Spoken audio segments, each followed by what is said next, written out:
अब हम लोग चलते हैं nature of roots. Nature of roots quadratic equation में कैसे निकाला जाता है? तो देखिए, हम डी को बोलाता है डिस्क्रिमिनांट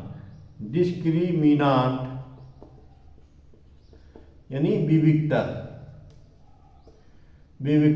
यानी विविक्तर होता है कि d equal to B square minus 4ac, ये विविक्तर बोलाता है। तो मैंने क्वाड्रेटिक इक्वेशन में ये फॉर्मूला डिराइव कर चुका हूं। तो ये कैसे डिपेंड करता है? यदि if B square minus 4ac, if B square minus 4ac greater than zero से बड़ा, ग्रेटर देन जीरो, तो क्या होगा? तो ये अगर इसका मान जीरो से बड़ा होगा, यानी 1 2 3 4 कुछ भी जीरो से बड़ा होगा, तो उसका होगा रूट्स क्या होगा? रियल रूट्स होगा। Roots are real and unequal, यानी असमान होगा। रियल होगा लेकिन असमान होगा, दो अलग अलग वैल्यू आएगा। ये तो जीरो से ग्रेटर होगा। लेकिन अगर B square minus 4ac equal to zero, तब क्या होगा? तब होगा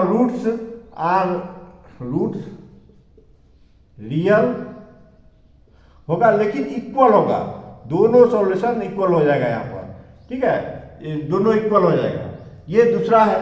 अब तीसरा पे चलते हैं। B square minus 4ac zero से छोटा, यानी -1 -2 -3 कुछ हो जाएगा, जीरो से छोटा हो जाएगा। तो अब ये होगा नो रियल, इसका रियल नहीं है। इसका सॉल्यूशन आगे क्लास 12 में बताया जाएगा। इसमें 10 में सिर्फ नो रियल समझ लीजिए, इसको छोड़ देना है। अगर बी स्क्वायर माइनस 4ac अगर जीरो से छोटा आ रहा है, जीरो छोटा आ रहा है, उससे माइनस में कुछ भी वैल्यू आ रहा है, तो उसको वहीं पर हम रिमूव करके छोड़ देंगे। उसका सॉल्यूशन अभी इस क्लास में नहीं निकालेंगे। तो ये तीन चीज पे डिपेंड करता है रूट्स। देखिए, एक नेचर ऑफ रूट्स है, उसके बाद है कि नेचर ऑफ रूट्स ये मुख्यतः तीन चीज पे डिपेंड करता है। तो कैसे कैसे एक एग्जांपल लेते हैं। जैसे x equal to minus B plus minus root over B square minus 4ac by 2, ये फार्मूला होता है। तो अब देखिए नेचर ऑफ रूट्स, ये जीरो से कोई भी वैल्यू बढ़ाएगा तो दो अनइक्वल सॉल्यूशन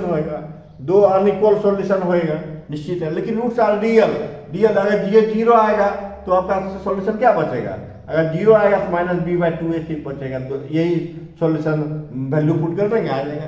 जीरो आएगा तो सिर्फ -b/2a, बस इतना ही सॉल्यूशन बचेगा, वैल्यू पुट कर देंगे, आ जाएगा। अगर जीरो नहीं बचेगा इमेजिनरी में तो नो रियल, उसको वहीं पर रिमूव कर देंगे। वहां पर से उसको हम उस सवाल को आगे हम बढ़ाएंगे ही नहीं। अगर जहां इमेजिनरी आया, इमेजिनरी वैल्यू जैसे कि आपका बी स्क्वायर माइनस 4ac का वैल्यू -1 -2 -3, माइनस में कोई भी संख्या, कोई भी डिजिट आता है तो उसको वहीं पर रिमूव कर देंगे, उसको हम आगे नहीं बढ़ाएंगे। क्वाड्रेटिक इक्वेशन में उसको हम आगे नहीं लेंगे, आगे सिर्फ इसका वैल्यू लेंगे। यानी कि ये जब भी हम किसी क्वाड्रेटिक इक्वेशन को निकालेंगे तो ये तीन वैल्यू नेचर ऑफ रूट्स को पहले निकाल के जान लेंगे, उसके बाद उसमें सवाल को सॉल्व करेंगे। उससे क्या होगा कि किसी भी प्रकार की परेशानियां नहीं आएगी। चलिए, अब हम लोग next class in next topic, चलिए।